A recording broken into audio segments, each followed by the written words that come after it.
તો આજે તમારા અધ્યક્ષ સ્થાને મીટિંગ હતી એટલે શું ના ચાલે ને સાહેબ? એ ના ચાલે. તમે ટ્રાઇબલ સપોર્ટ અધિકારી બોસ નથી, અહીંના જિલ્લાના બોસ તમે છો, કલેક્ટર. તમારે નિર્ણય કરવાનો છે મીટિંગ રાખવાની કે નહીં રાખવાની.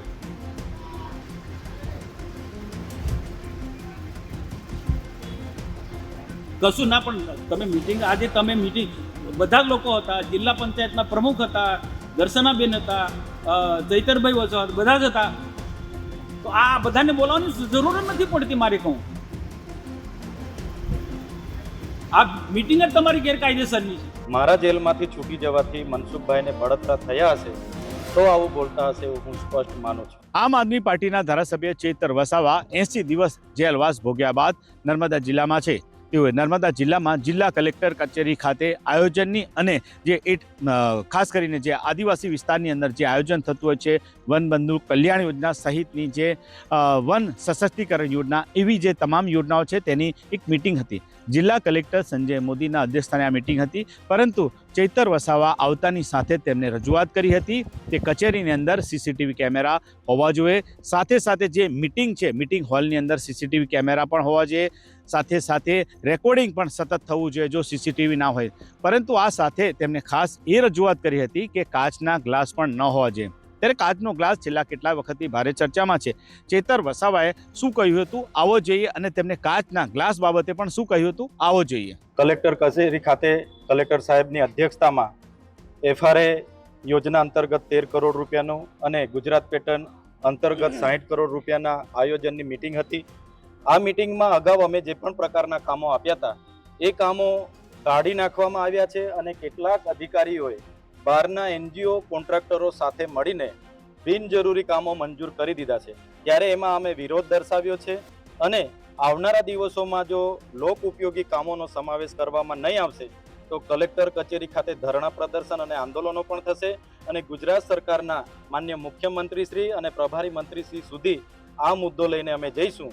આ વિસ્તારના લોકોના વિકાસ માટે આવેલા પૈસા અમે ક્યારેય સગે વગે કરવા નહીં દઈએ, ક્યારે કૌભાંડ કરવા અમે નહીં દઈશું. પરંતુ ચેતર વસાવાએ જે કહ્યું તે વાતને લઈને મિટિંગ દરમિયાન જે પ્લાસ્ટિકના જે બોટલ હતી તેની અંદર પાણી આપવામાં આવ્યું હતું. ત્યારે ચેતર વસાવાએ મિટિંગ બાદ અનેક આક્ષેપો કર્યા હતા. મિટિંગ પૂર્ણ થયા બાદ ધારાસભ્ય ચેતર વસાવાએ શું કહ્યું હતું આવો જોઈએ. મને કોઈએ આમંત્રણ આપ્યું નથી, એટલે એ કાર્યક્રમમાં હું ગયો નથી. માર્ગ અને મકાન વિભાગ પર એ બાબતે આવનારા દિવસોમાં હું ખુલાસો માંગીશ. મનસુખભાઈ વસાવા અમારા વડીલ છે, અમે પણ એમના પરથી ઘણું શીખીએ છીએ. પણ મારા જેલમાંથી છૂટી જવાથી મનસુખભાઈને બળતરા થયા હશે તો આવું બોલતા હશે એવું હું સ્પષ્ટ માનું છું.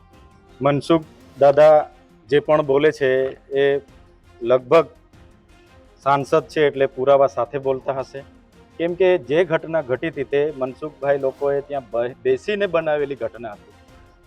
હું હજુ ત્યાંથી મિટિંગમાંથી ઉતરું છું ને મનસુખભાઈ ત્યાં હાજર થઈ જાય છે. મનસુખભાઈ આ લોકોને સર્કિટ હાઉસે લઈ જાય છે, સાથે પોલીસ અધિકારીને રાખીને એવી બંધ બેસતી ખોટી FIR બનાવડાવે છે, જેના કારણે 80 દિવસ મારે જેલ ભોગવવું પડ્યું. પણ ભગવાન મનસુખ દાદાનું બી ભલું કરે એવી ભગવાનને પ્રાર્થના કરું છું. કુદરત કોઈને છોડતી નથી, અને લોકો તો આવનારી તાલુકા પંચાયતમાં, જિલ્લા પંચાયતમાં એનો જવાબ આપી દેશે. ત્યારે ચેતર વસાવા તો આ મિટિંગમાં આવ્યા હતા, પરંતુ ભરૂચના સાંસદ મનસુખ વસાવા છે તેઓ આ મિટિંગને લઈને અજાણ હતા. સાંસદ મનસુખભાઈ વસાવાએ મીડિયા સાથે વાતચીતમાં જણાવ્યું હતું કે નર્મદા જિલ્લાના તંત્ર દ્વારા તેમને કોઈ જાણ કરવામાં આવી નથી, અને તેમને આ બાબતે જિલ્લા કલેક્ટર અને જે અધિકારીઓ છે તેમના પર અનેક આક્ષેપો કર્યા હતા. તેમને સીધો આક્ષેપ એવો કરી દીધો કે જિલ્લાના કેટલાક અધિકારીઓ જે છે એ આદિવાસી નેતાઓને અંદર લડાવવા માંગે છે. ત્યારે સાંસદે મોટા આક્ષેપો કર્યા હતા અધિકારીઓ પર, અને સાંસદે શું કહ્યું હતું આ જે મિટિંગને લઈને, અને તેઓ અજાણ હતા અને તેઓ કેમ મિટિંગમાં ના ગયા, એ તમામ મુદ્દે મીડિયા સાથે વાતચીત કરી હતી. ત્યારે સાંસદ મનસુખ વસાવાએ શું કહ્યું આવો જોઈએ. આદિવાસી આગેવાનીને અંદર લડાવવાના ધંધા કરે છે. આજે જે મિટિંગ હતી એની મને જાણ જ નથી કરી, અને આ જ મિટિંગ અગાઉ થઈ ગઈ, તાલુકા મિટિંગ થઈ ગઈ, જિલ્લા કક્ષાની મિટિંગ થઈ ગઈ. પ્રભારી મંત્રીએ એને સર્વાનુમતે મંજૂર કર્યું. પ્રભારી મંત્રીના મિટિંગ પછી આ મિટિંગ બોલાવવાની જ હોય નહીં, પણ કલેક્ટરશ્રી અને ટ્રાઇબલ સપ્લાન અધિકારી કઈ રીતના આજે આ મિટિંગ રાખી એ જ મને સમજાતું નથી. અને તેમાં પણ બધા જ લોકો ને જાણ કરવામાં આવી. મને જાણ નથી કરી. અહીંયા રાજપીપળા ખાતે વડાપ્રધાન શ્રી નરેન્દ્ર મોદીજીના જીવન આધારિત પ્રદર્શની હતી. એ પ્રદર્શનીમાં મારે આવવાનું થયું ત્યારે જિલ્લા પંચાયતના પ્રમુખ ભીમસિંહભાઈ તોડીએ મને કીધું તમે મિટિંગમાં કેમ નહોતા, ત્યારે મને ખબર પડી. એટલે કલેક્ટર શ્રી નર્મદા અને ટ્રાઇબલ સપ્લાન અધિકારીને બંનેની મોનોપોલી શું છે તે સમજાતું નથી. આ મિટિંગ બોલાવવાનું કારણ જ મને સમજાતું નથી. આ મિટિંગ જ ગેરકાયદેસરની છે એમ કહું છું. આ મિટિંગ નું કારણ હું જાણીશ, કલેક્ટરશ્રીને પણ પૂછીશ, સરકારમાં પણ લખીશ કે પ્રદર્શની ના કાર્યક્રમમાં મને જ્યારે ખબર પડે છે. કારણ કે પત્ર લખ્યો હોય તો પત્ર પણ નથી મળ્યો મને, ફોન થી જાણ કરી હતી તો ફોન પણ મારા મોબાઈલમાં તમે જુઓ. એટલે આ જે ગંદી નીતિ છે અધિકારીની, એ અમારા આદિવાસી આગેવાનોને અંદર લડાવવાના ધંધા આ લોકો કરે છે. આ ટ્રાઇબલ સપ્લાનની મિટિંગ પૂર્ણ થયા પછી ધારાસભ્ય ચૈતરભાઈ વસાવા એ પણ હતા અને બીજા પણ બધા પ્રતિનિધિઓ ત્યાં હતા. તો પત્રકારોને એમને એક ઇન્ટરવ્યુમાં ચૈતરભાઈ વસાવાએ કહ્યું કે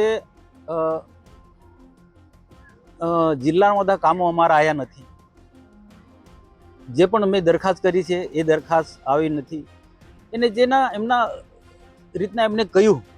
પણ સાથે અમારે એટલું કહેવાનું છે કલેક્ટરને, ટ્રાઇબલ સપ્લાન અધિકારીને કે ભાઈ તાલુકા પંચાયતના સભ્યો, જિલ્લા પંચાયતના સભ્યો ને ધારાસભ્ય અને સંસદ સભ્ય આ બધાને સરકે ભાગે ગ્રાન્ટ મળવી જોઈએ. કારણ કે પ્રતિનિધિ તો બધા લોકો દરેક પ્રજા પર કરે છે, બધાના જ આગેવાનોના ચૂંટાયેલા પ્રતિનિધિ કામો આવવા જોઈએ.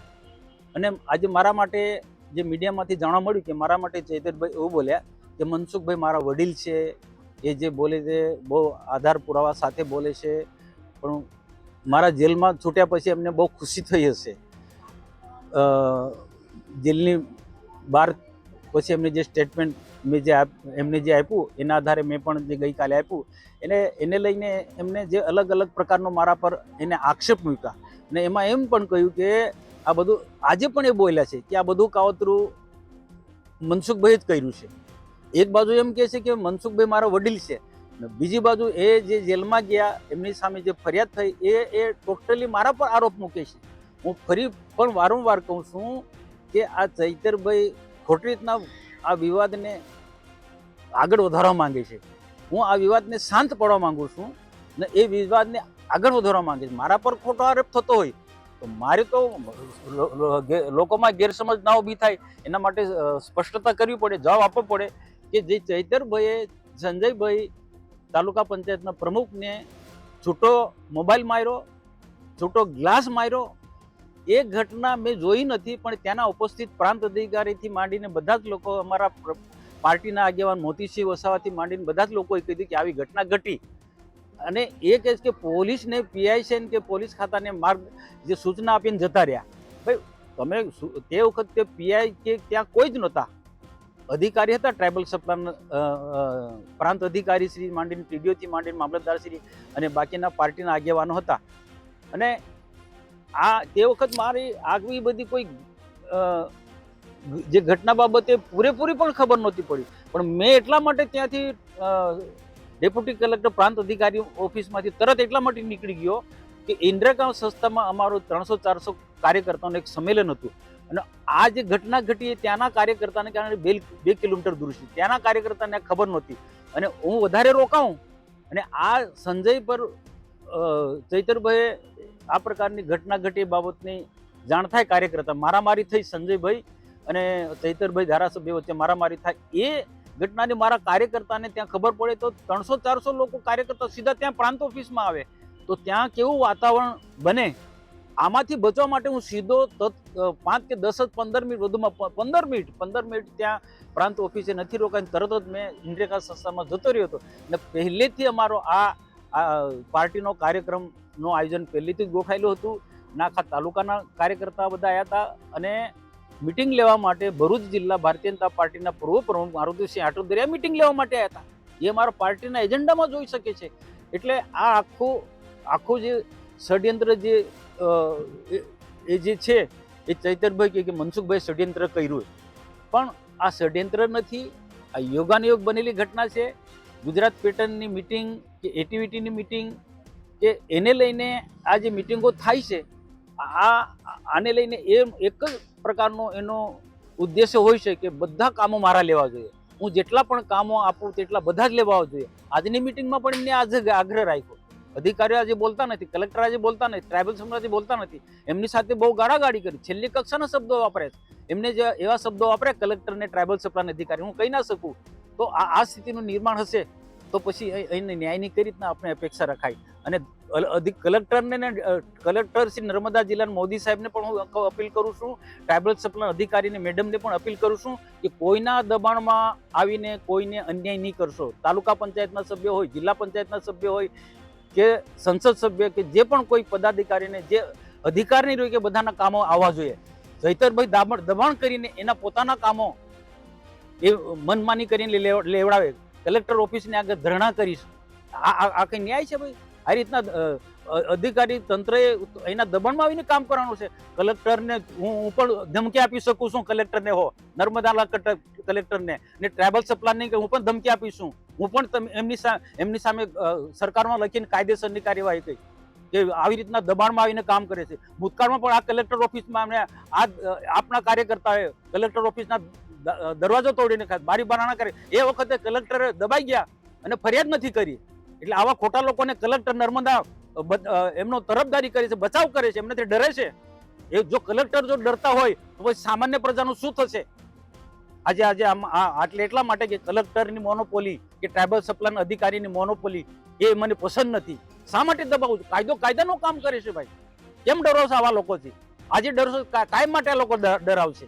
આમ આદમી પાર્ટીના નેતાઓને પણ મારે કેવું છે કે ભાઈ વ્યવસ્થાની રીતના બધું કામ થતું હોય છે.